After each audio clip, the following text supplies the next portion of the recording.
Welcome to the Banker Lamp. Please enjoy the video. You'll start by opening the Recent Apps view immediately. Use your system gesture or the Recents button. You see app cards. Identify the one you want removed and check for unsaved work so you don't lose data. Once located, swipe the card up or sideways depending on your device to remove it from the list. If you prefer, tap the three-dot or app icon on the card to open app info for deeper controls before removing, which helps avoid accidental data loss. Continue by choosing the right removal method. Swipe a single card to dismiss it, or use Clear All to wipe everything from the recent list. For apps that reappear, open app info from the card to force stop or disable background activity so they won't relaunch automatically. Once done, remember some launchers let you pin or lock a card.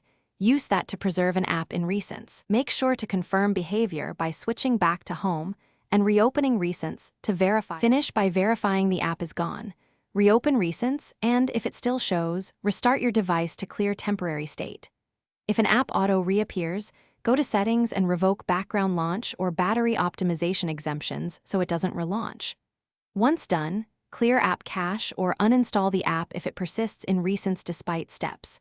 If problems continue, force stop and then reboot. That sequence typically resolves stubborn entries and prevents data loss when you remove the app from Recents.